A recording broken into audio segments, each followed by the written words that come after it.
여러분 안녕히 주무셨습니까? 네, 사랑합니다. 예, 감기로 또 고생을 하시던 분들이 이렇게 또 얼굴을 뵈니까 좋네요. 감사합니다. 환영합니다. 시차가 있어서 그런지 제가 한 4시쯤 깨서 눈이 말똥말똥 떠져서 그때부터 이제 말씀을 열고 오늘 준비한 말씀 다시 한번 생각해 보고 또 여러 가지 교회 일들을 생각해 보니까 그 시차가 있는 것도 상당히 좋은 것 같습니다. 예.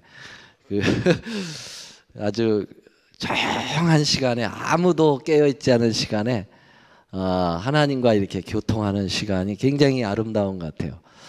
그래서 일어나는 시간을 앞으로는 더 좀 땡겨야 되지 않을까 생각을 해봅니다. 참 좋은 시간들을 보내고 왔습니다. 이렇게 한 주가 시작하는 시간에 여러분들께서 세상의 것들로 시작하지 않고 이렇게 하나님께 예배를 드리면서 기도하면서 시작한다는 것은 정말 하나님께서 우리에게 주신 큰 특권이라고 생각합니다. 여러분께서 이런 특권을 누리시게 되는 축복을 받으시네요. 정말 하나님의 은혜에 감사합니까, 여러분? 감사합니다. 또 건강을 주셔서 이렇게 하나님 성전에 나올 수 있는 힘도 주신 것 너무너무 감사합니다. 자, 오늘은 신물교훈 챕터, 그러니까 22장 이제 되겠습니다. 제목은 말과 행함이라고 하는 제목으로 되어 있는데요. 본문의 말씀은 마태복음 21장 28절로 31절에 있는 말씀을 본문으로 해서 말씀을 드리겠습니다. 마태복음 21장 28절로 31절입니다. 네 절이니까요. 저하고 교창을 좀 하시죠. 제가 읽으면 여러분들이 29절을 읽으시고 31절을 읽어주시면 좋겠습니다. 제가 28절 읽겠습니다. 그러나 너희 생각에는 어떠하냐? 한 사람이 두 아들이 있는데 맏아들에게 가서 이르되 예, 오늘 포도원에 가서 일하라 하니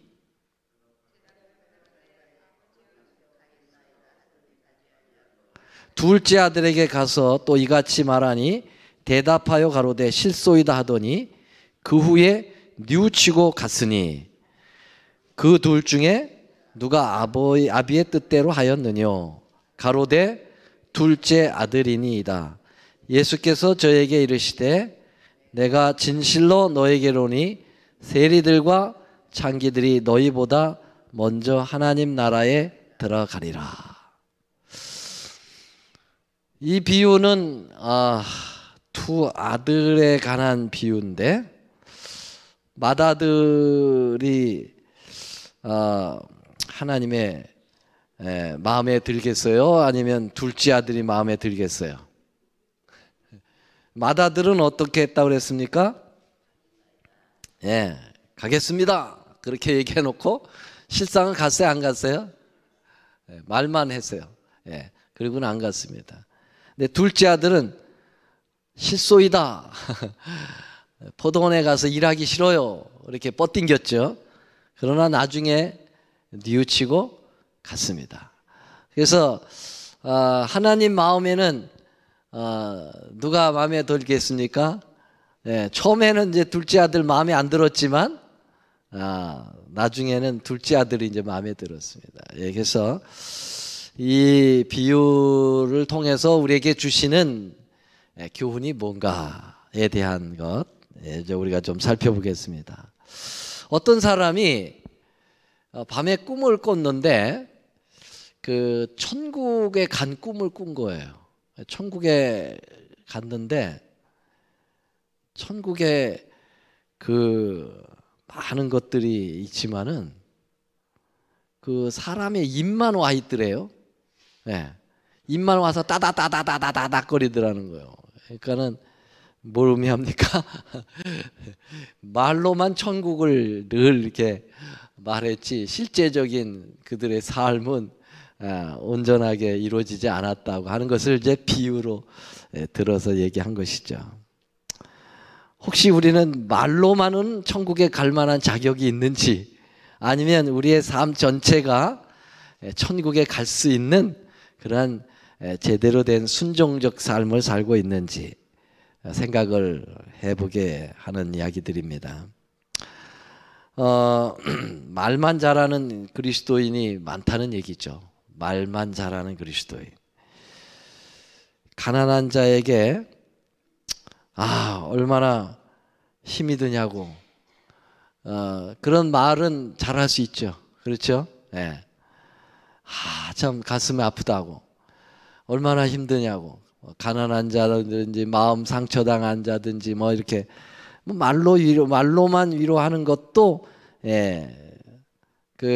아예 표현 안 하는 것보다 낫긴 하지만은 상당히 위험한 얘기라는 것입니다. 여기 야고보서에서는 2장 15, 16절에 이렇게 말씀해요. 만일 형제나 자매가 헐벗고 일용할 양식이 없는데 너희 중에 누구든지 그에게 이르되 평안히 가라, 덥게 하라, 배부르게 하라 하면 그 몸에 쓸 것을 주지 아니하면 무슨 이익이 있으리요. 배고파? 빵 사 먹어. 옛날에 우리 어렸을 적에 학생 시절에 유행했던 말이에요. 돈 없으면 배고파? 빵 사 먹어. 말로는 얼마든지 배려를 하는 거죠. 근데 실제적인 도와주는 거는 1푼도 없는 거예요. 그렇게 누구나 할 수 있다는 거예요. 이방인들도 그렇게 할 수 있다는 거죠. 행실이 뒤따르지 않는 말은 또 거짓말을 만들어내는 거죠. 약속만 남발하고 말로 약속만 하고 그것을 실행하지 않으면 결국은 거짓말을 하는 거죠. 그렇죠? 하나님 앞에 약속들 많이 하죠. 연초에 되면은 하나님과 나 사이에 개인적 약속을 많이 합니다. 하나님 이번 올해는 제가 성경 말씀을 꼭 통독을 하겠습니다. 또 말씀 묵상을 한번 해보겠습니다. 올해는 제가 월정헌금을 한번 새롭게 시도를 해보겠습니다. 이제까지 안 드렸는데 하나님 앞에 월정헌금을 또 해보겠습니다. 하나님, 올해는 제가 한 사람을 구원하기 위하여 기도를 많이 해보겠습니다. 이런 여러 가지 영적인 하나님과의 약속들을 하는데 그게 2월, 3월, 4월 지나가면 흐지부지 돼가지고 다시는 실행이 안 되는 거죠. 그렇게 되면은 약속은 했는데 말로 하나님 앞에 기도는 했는데 실행이 안 된 것은 결국 이제 하나님 앞에 이제 거짓말이 돼버리는 것이죠. 그래서 이 말만 하고 행동에 옮기지 않을 때 이게 그냥 단순하게 끝나는 게 아니라 하나의 이러한 범법적인 죄의 문제로 이게 대두된다는 사실이죠. 또 하나님 뜻에 맞지 않는 행동은 옮기지 않고 말만 하는 것은 결국 구원과도 상관이 있다고 성경이 얘기하고 있어요. 산상보훈의 말씀 가운데 예수님께서 마태복음 7장에 뭐라고 말씀하셨어요? 7장 21절에 나더러 주여 주여 하는 자마다 다 천국에 갈 것이 아니에요. 내 아버지의 뜻대로 행하는 자라야 들어가리라. 그럼 여기 지금 주여 주여라고 하는 말은 많이 한다는 거죠. 주님을 말로 부르긴 하는데 주님의 뜻하고는 전혀 상동 없는 그런 행동을 하지 않아요. 전혀 행실이 없는 그러한 삶을 사는 것은 결국은 천국에 들어갈 수가 없다. 다시 말하면 구원과도 연관이 되어 있다는 거죠. 그래서 말을 앞세우고 행실을 뒷세우는 것, 제대로 하지 못하는 것은 상당히 위험하다. 이게 이제 오늘 예수님께서 비유로 우리에게 말씀하시는 거예요. 큰 형은 가겠다라고 말만 앞세우고 가지 않았고요. 둘째 아들은 실소이다. 말은 제대로 하지 않았지만 행동으로 옮기면서 제대로 된 그러한 아버지의 마음을 급족하게 한다라고 하는 것이죠. 근데 오늘 이렇게 그 예수님의 이 비유를 말씀하신 이 마태복음 21장 28절로 31절에 이 비유를 배경은 어떤 배경을 두고 있는가, 이 배경부터 살펴봐야 우리가 이 말씀에 대한 진정한 의미를 알게 됩니다. 여러분, 마태복음 21장을 딱 열으면 뭐가 나오냐면은 예루살렘 입성에 대해서 나와요. 예수님이 나귀 타고 예루살렘 입성하는 장면이 있죠. 예수님께서 십자가에 달리시기 전 순환 일주일 전을 갖다 순환주간이라고 그러잖아요. 이 순환주간에 있었던 한 사건이 바로 뭐냐면 예수님이 작은 나귀 새끼를 타고 입성을 하는 거죠. 이 입성을 할 때 두 가지 반응이 나타났습니다. 어린이들, 또 예수님으로부터 그 치료를 받았던 환자들, 그래서 이제 다 나아서 정상인이 된 환자들, 또 예수님이 죽었다가 죽은 자를 살린 나사로, 이런 사람들, 예수님께 은혜를 입은 사람들은 예수님이 입성할 때 그들이 종려나무 가지를 흔들고 뭐라고 외쳤습니까? 호산나 호산나 다윗의 자손이요. 그러면서 예수님이 지금 평화의 왕으로 이렇게 탁 퍼레이드를 벌이고 있는, 이것을 아주 찬양하고 감동을 이렇게 베푸는 그러한 모습을 보게 됩니다. 이때 그 나귀 새끼를 고삐를 딱 잡고 앞에서 이끌었던 사람이 누구라고 그랬어요? 나사로가 그 일을 했다고 그랬어요. 그 나머지 그 아이들이 막 종려가지를 흔들고 또 겉옷을 깔고 막 호산나 찬양의 소리가 나왔습니다. 이게 이제 첫 번째 부류의 반응이고요. 두 번째 부류의 사람들은 어떤 사람입니까? 그 유대 관원들, 바리새인들, 사두개인들, 종교 지도자들도 그 모습을 지켜보고 있었다고 그랬어요. 근데 그들의 반응은 어땠습니까? 그들도 함께 따라서 호산나 했나요? 아니요. 그들은 기분이 매우 언짢았습니다. 뭐 시기심이 발동할 수도 있었죠. 종교 지도자들은 우리인데 저 친구가 갑자기 나타나 가지고 우리의 이 명성과 우리에 대한 인기를 다 뺏어간다, 이렇게 생각을 하니까 기분이 별로 안 좋았어요. 또 나라의 위정자들 있었어요.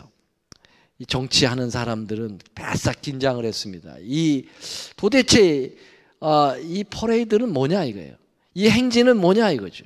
무슨 의미를 가지고 있느냐. 이것은 혹시 이 체제를 전복시키려고 하는 그런 상태가 아니냐, 막 이렇게 긴장을 하고 있죠. 바로 이 두 부류의 모습 속에서 바로 예수님이 비유로 말씀하신 그 두 부류를 대변하고 있다는 것입니다. 여기 호산나 호산나 찬양을 불렀던 사람들은 대부분 정말 죄인으로 낙인 찍혔던 사람들이 굉장히 많았어요. 예를 들면 세리라든지 창기라든지 이런 사람들은 매국노, 아유 더러운 여자, 막 이렇게 낙인을 찍혔던 여자들이었어요. 이런 사람들이었어요. 그리고 어린아이들은 그냥 뭐 별 가치가 없다고 생각하죠. 얘들 뭐 이성도 없고 생각도 없는 아이들, 그냥 예수님께 오면은 그냥 걸리적거리고 그렇게 하는 아이들로 이렇게 치부됐던 그런 존재들이죠. 근데 이 사람들은 처음에는 그런 모습이었지만은 예수님 앞에서 회개하고 예수님의 은혜를 입어서 이제는 예수님을 찬양하면서 하나님의 뜻을 제대로 이해하면서 행동을 했다고 하는 사실이죠. 둘째 아들의 모습이에요. 처음에는 안 가겠습니다 했던 모습인데 나중에는 다 회개하고 포도원으로 들어간 부류들이죠.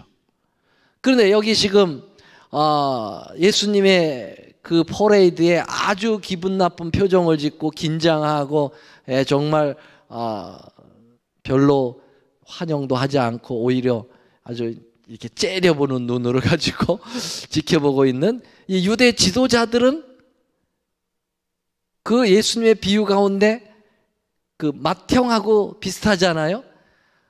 아주 말로는 가겠다. 말로는 우리가 최고의 신앙인이다. 우리만큼 이러한 모습을 보일 자가 없다. 그러면서 우리는 율법에 정통한 자다.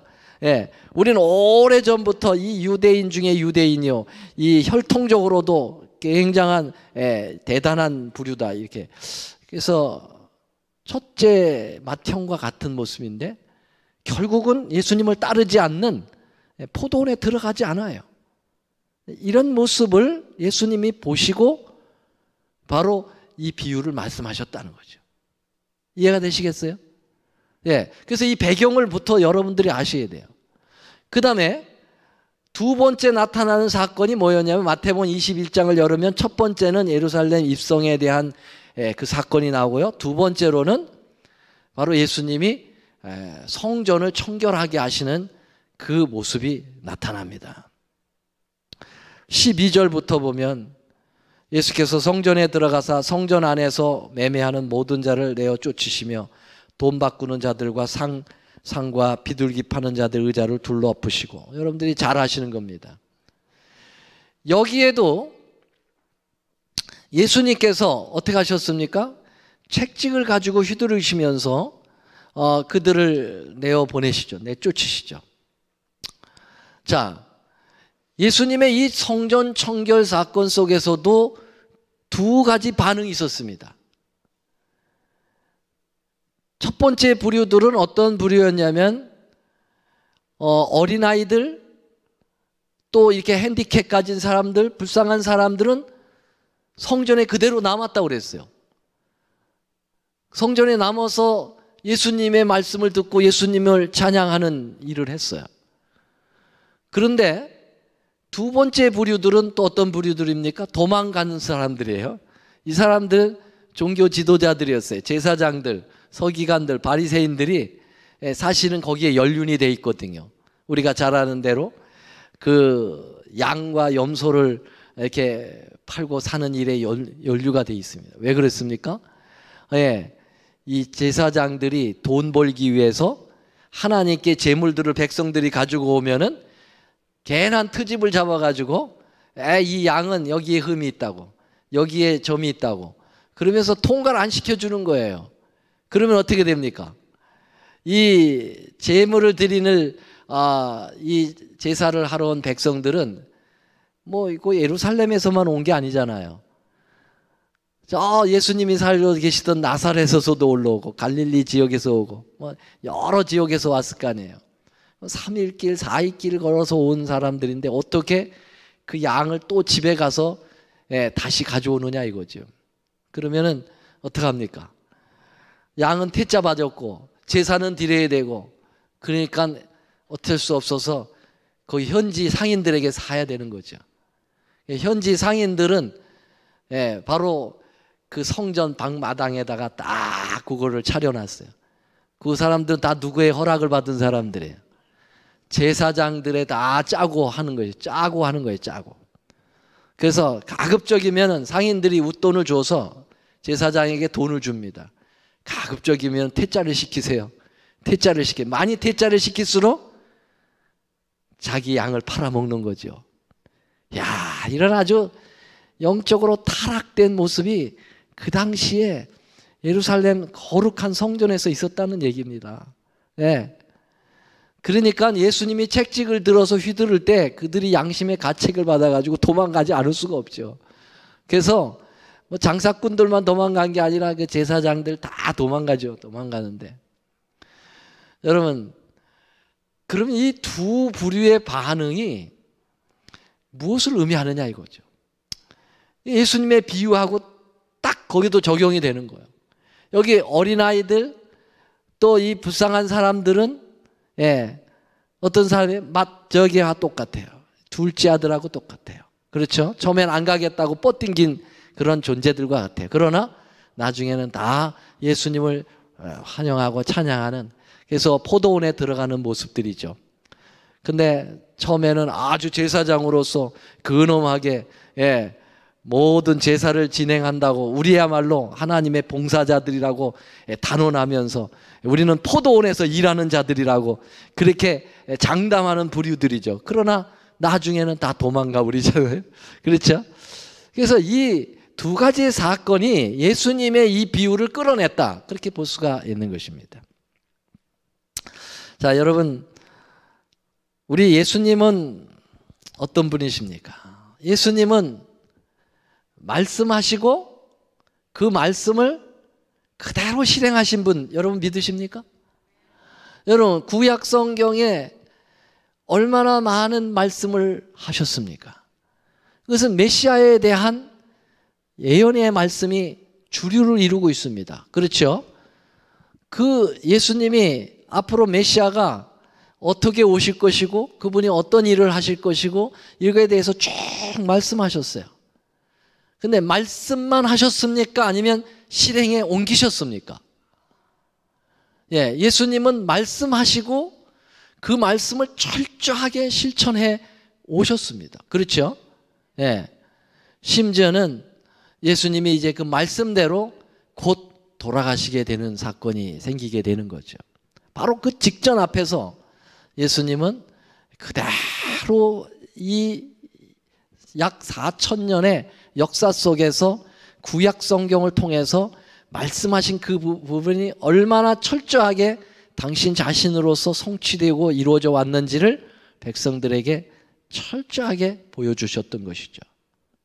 거기에 반해서 유대 지도자들은 얼마나 그들이 말하는 바와 그들이 행동하는 바가 달랐는지를 보여주는 것입니다.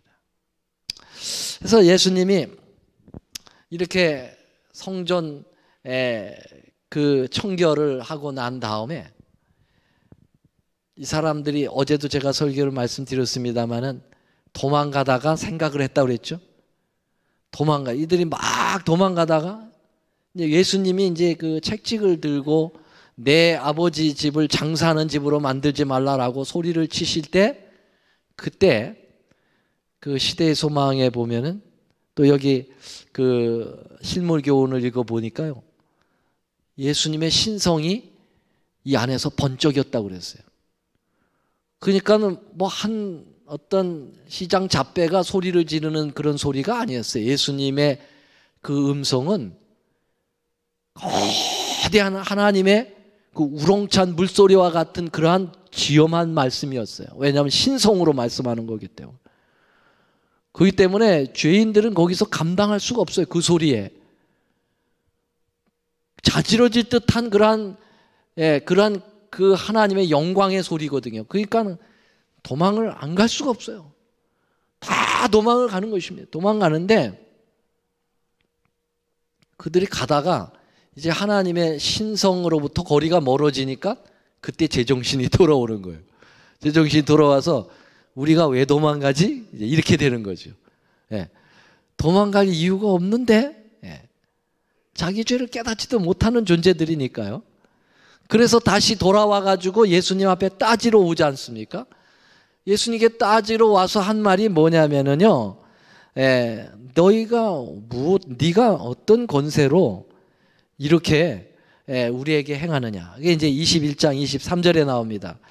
예수께서 성전에 들어가 가르치실세 대제사장과 백성과 장로들이 나와 가로되 네가 무슨 권세로 이런 일을 하느뇨?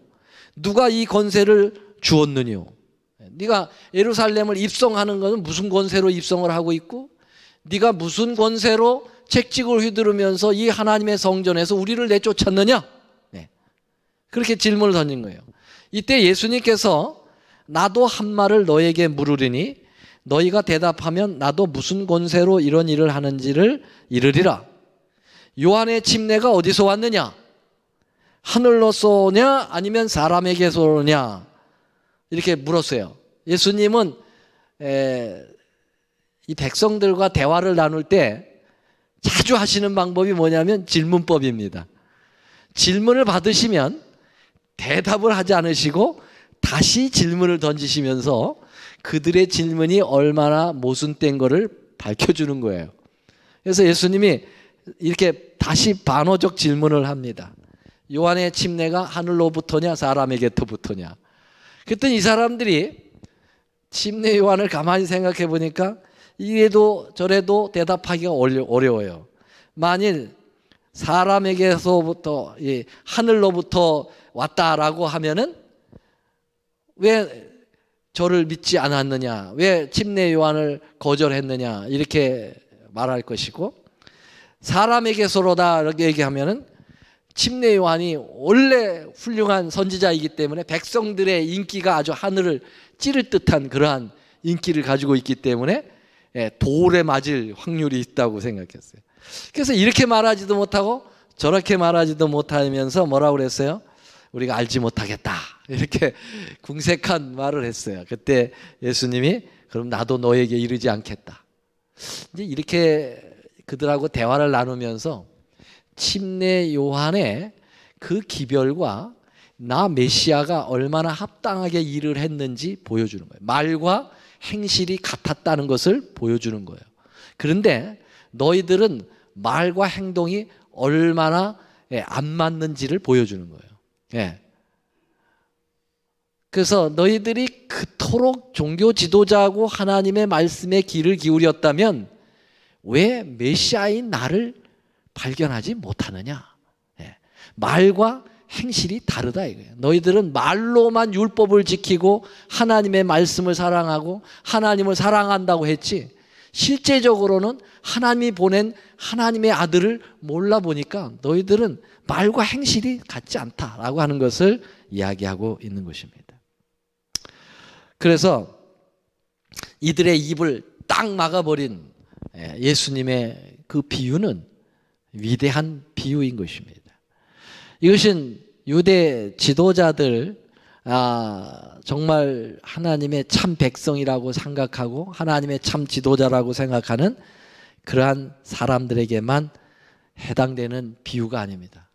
이 비유가 하나님의 말씀 속에 지금 들어있고, 이 말씀이 실물교훈이라고 하는 특별히 마지막 백성들에게 주어진 귀한 기별 속에 포함됐다고 하는 사실은 바로 오늘 여러분과 제게 들려주는 교훈이라고 생각을 해야 합니다. 맞습니까? 네. 우리는 어쩌면은 처음에 가겠습니다 라고 하고 결국은 가지 않은 그러한 맏형과 같은 사람이 우리 수도 있다는 겁니다. 우리는 항상 예수님의 비유를 이렇게 접할 때는 좋은 것은 다 내게, 그리고 질책하는 대상의 것은 항상 다른 일반 개신교회라든지 나 외에 다른 존재에다가 이렇게 적용을 하려고 하는 그런 습성이 있어요. 그렇죠? 그런데 사실은 이게 우리의 모습이 아니겠느냐라고 하는 것입니다. 실물교훈에서도 그렇게 표현을 했습니다. 혹 유대 지도자들처럼 오래된 재림교인, 모태 재림교인, 교회학교 출신, 지도자 직분을 가졌고 11금과 헌금도 넉넉하게 분명하게 구별하고 안식일을 한 번도 범한 적이 없는 모범적인 안식일 교회 교인, 이 사람들이 어쩌면 맏형과 같을 수 있다는 거예요.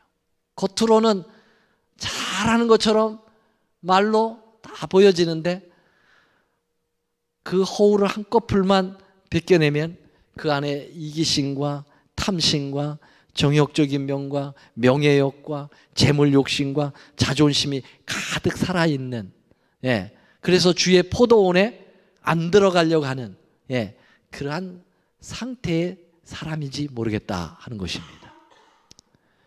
차라리 아무것도 믿지 않는 사람들, 그래서 하나님 앞에 막 배반적 행동을 하지만은 겉과 속이 같아요. 그 사람들은요, 겉으로도 아주 망나니들이에요. 말도 그렇게 해요. 그러나 그런 사람들이 차라리 회개하고 돌아와서 하나님의 뜻을 따라서 마지막 하늘에 갈 자들이 있을 수 있다는 것입니다.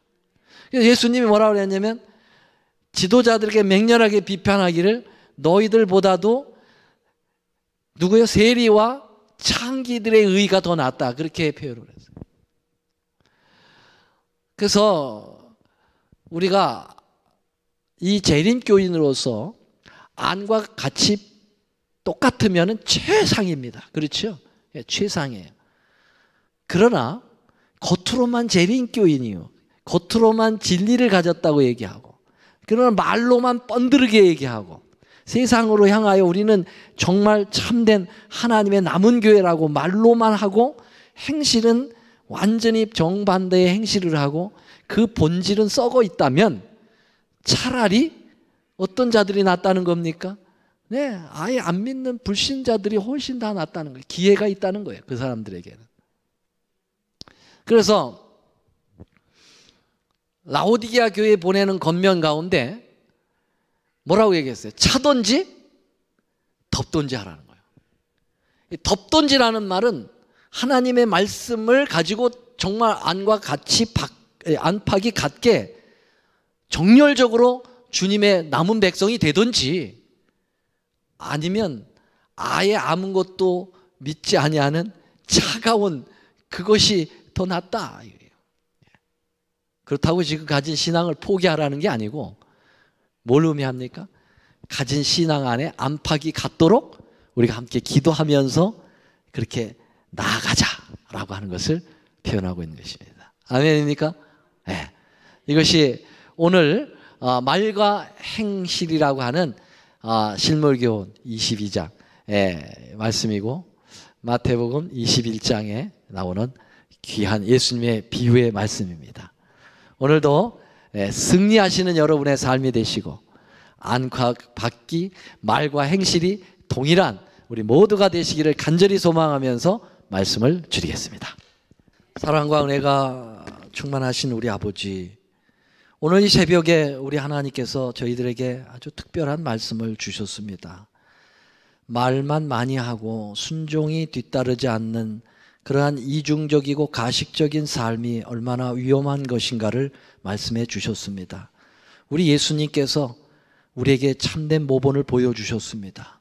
예수님은 신구약 말씀, 모든 말씀을 주셨고 그 말씀대로 실천하여 우리에게 참 메시아로 오셨고, 심지어는 그 말씀의 뜻대로 십자가에 죽으시기까지 순종하셨습니다. 우리도 순종하는 삶을 살도록 도와주시옵소서.